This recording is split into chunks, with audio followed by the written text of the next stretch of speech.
बहू से नफरत। मम्मी, मैं कह रहा हूँ ना, मैं सिया से ही शादी करूँगा, अन्यथा मैं जिंदगी भर कुंवारा रह जाऊँगा और यह मेरा अंतिम फैसला है।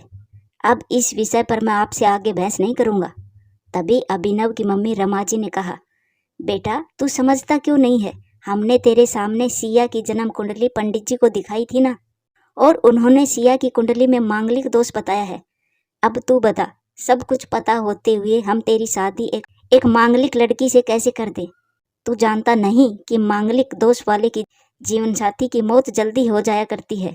इसीलिए तुझे मैं समझा रही हूँ, तू भूल जा सिया को। रमा जी ने अभिनव को बहुत समझाया, परंतु अभिनव का कहना था कि जब मैंने सिया से प्यार किया था तब मैंने उसके साथ प्यार करते हुए जन्म कुंडली का मिलान नहीं किया था, ना ही मैं इस मिलान को मानता हूँ। इसीलिए अब बस मैं शादी करूँगा तो सिर्फ सिया से, और यह मेरा आखिरी फैसला है। आखिर रमा जी को अपने बेटे की जिद के आगे झुकना पड़ा और पंडित जी के द्वारा बताए अनुसार सिया के मंगल दोष को दूर करने के लिए अभिनव के साथ शादी करने से पहले सिया की शादी एक पेड़ के साथ करवाई गई और उसके बाद सिया ने अभिनव से शादी करी। सिया दुल्हन बनकर अभिनव के घर आई, पर रमा जी को सिया का मांगलिक होना अभी भी खटक रहा था और रमा जी उसे दिल से नहीं अपना पा रही थी, और घर में कुछ परेशानी आती तो उसका दोष सिया को ही दिया जाता। लेकिन सिया पढ़ी लिखी संस्कारी लड़की थी, वह अपनी सासू माँ से मिले इन बेवजह आरोपों को अपने दिल से नहीं लगाती थी, और ऐसे ही ससुराल में उनके दिन कट रहे थे। एक दिन अभिनव ऑफिस से जल्दी घर आ जाता है। तब रमा जी ने उससे पूछा, बेटा आप जल्दी कैसे आ गई?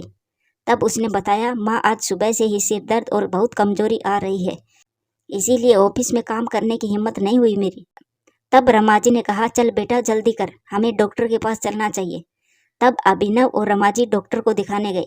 डॉक्टर को दिखाने के बाद मालूम पड़ा कि अभिनव को पीलिया हो गया है, और दोनों जैसे ही घर लौटे रमा जी ने घर को सिर पर उठा लिया और कहने लगी, जब से यह लड़की हमारे घर आई है तब से हमारे घर में परेशानी और बीमारी भी साथ लेकर आई है।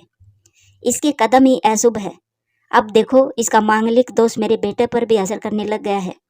कल को अगर मेरे बेटे को कुछ हो गया तो कौन जिम्मेदार होगा? तभी सिया ने कहा, मम्मी जी प्लीज, और कितना नीचा दिखाएंगी मुझे? आज तक मैं चुप रही क्योंकि पापा ने यही सिखाया था कि बड़ों के आगे ससुराल में जवाब मत देना, पर आज तो आपने हद ही कर दी।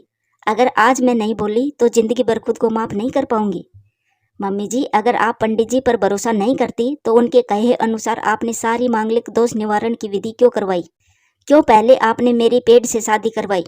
दोष मेरा मांगलिक होना नहीं है, बल्कि दोष तो मेरा आपकी बहू होना है, क्योंकि घर में जाने अनजाने में कुछ भी परेशानी आती है उसको आप मुझसे जोड़कर देखती है, और जब कोई सास अपनी बहू से नफरत ही कर रही होती है तब यह बहू दोष बेटे बहू को ही नहीं बल्कि पूरे परिवार को परेशानी में डाल देता है।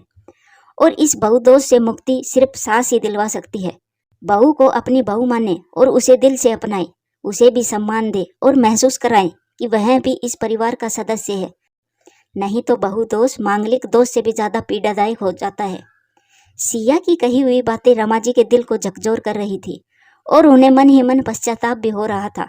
उस समय उन्होंने सिया को कुछ भी नहीं कहा। थोड़े दिन बाद अभिनव बिल्कुल ठीक हो गया और ऑफिस जाने लगा।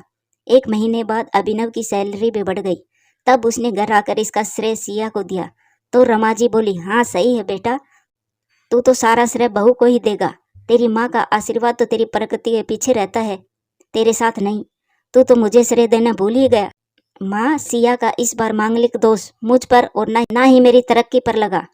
और माँ, जब हम बुरी परेशानियों का श्रेय सिया को देते हैं तो अच्छे कर्मों का श्रेय भी सिया को ही देना चाहिए। तो इसीलिए आज का सारा श्रेय सिया को जाता है, अभिनव ने हंसते हुए कहा। तब सिया बोली, अभिनव, तो क्या तुम भी मुझे ऐसा ही समझते हो? तब अभिनव ने कहा, नहीं सिया, बिल्कुल भी नहीं, बल्कि मैं तो माँ को समझाना चाह रहा हूँ कि सुख दुख हमारे जीवन का हिस्सा है, और कभी जीवन में खुशियाँ आती है तो कभी गम भी आते हैं। इसके लिए हमें परिवार के सदस्य या अपने बहू को दोष देना उचित नहीं है। तभी रमा जी बोली, बेटा सही कह रहा है तू, और तेरी तरक्की ही बहुत है मुझे इस झूठे दोषों से बाहर निकालने के लिए। आज मैं यह कसम लेती हूँ कि आज के बाद मैं सिया को किसी भी बात का दोष नहीं दूंगी। यह सुनकर सिया आज बहुत खुश थी, क्योंकि आज उसको उसकी सास ने मांगलिक दोष के साथ साथ बहू दोष से भी मुक्ति दे दी थी। दोस्तों, कहानी कैसी लगी कमेंट्स करके ज़रूर बताना और चैनल को सब्सक्राइब करना। धन्यवाद।